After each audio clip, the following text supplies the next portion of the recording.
भगवत प्राप्ति के मार्ग पर चलना चाहता है और पत्नी भी उसकी सहायता कर रही है, तो क्या बच्चे करना जरूरी है महाराज जी?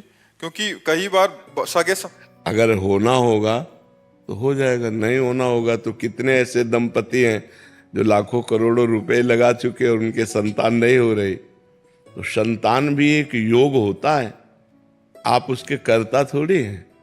अगर आपके 4 संतानें होनी है तो होनी है, नहीं होनी है तो आप चाहे जितना डॉक्टर को दिखा लो, रुपया लगा के दवा ले लो, नहीं होने वाली। बहुत से ऐसे करोड़पति अरबपति लोग हैं जिनके रुपया की कमी नहीं और डॉक्टरों के संबंध की कमी नहीं, लेकिन संतानें है ही नहीं, लाख उपाय कर लिया। तो हमें लगता है कि भगवान के विधान को मानना चाहिए।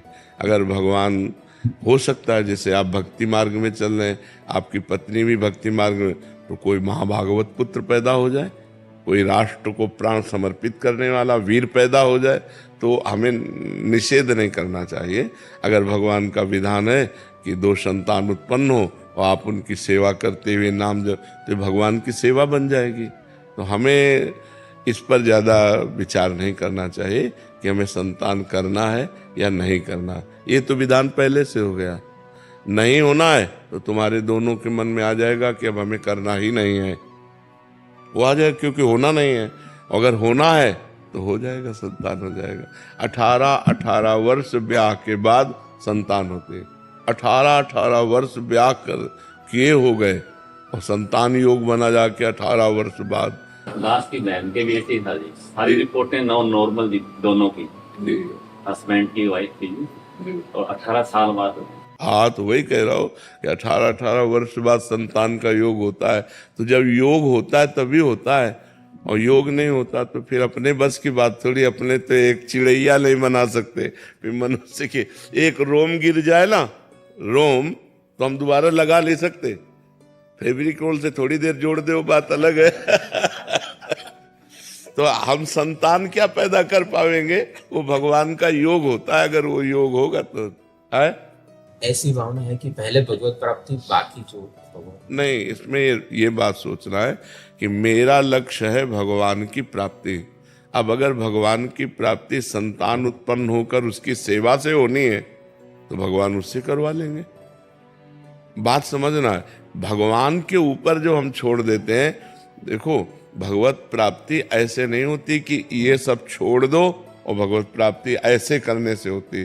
क्या केवल वेश रखने से भगवत प्राप्ति हो जाती है, या गुफा में रहने से भगवत प्राप्ति हो जाती है, या फलाहार करने से भगवत प्राप्ति हो? हम सबकी काट करके आपको बताते हैं। देखो, कितने ऐसे अजगर हैं जो गुफाओं में पड़े रहते हैं, कितने ऐसे जीव जंतु हैं, क्या उनको भगवत प्राप्ति हो जाती है क्या? कितने ऐसे जीव हैं जो केवल जलपान करते हैं, कुछ खाते नहीं, केवल जल पीते हैं, जलचर जीव। कितने ऐसे पक्षी हैं जो केवल फल खाते हैं। भगवान की प्राप्ति केवल भगवान के भजन से होती है। ये सब क्रियाएं सहयोगी हो सकती हैं, लेकिन इनसे भगवान की प्राप्ति नहीं होती। देखो, चक्रवर्ती सम्राट महाराज अम्बरीश जी थे, उनकी रानियां थी, पुत्र थे, सब परिवार था।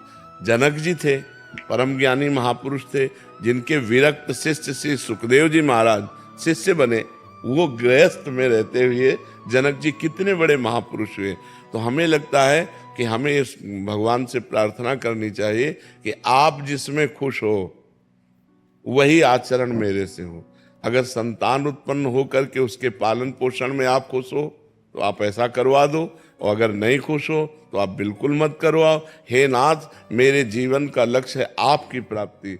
आप जैसे प्राप्त हो जाते हो वो सुगम मार्ग मुझे दे दो। मुझे कुछ पता नहीं कि आप कैसे प्राप्त होते हो, आप जैसे प्राप्त होते हो वैसे मुझे मार्ग दे दो। ये मुझे अच्छा लगता है। जोई जोई प्यारो करे सोई मोहे भावे। अधीश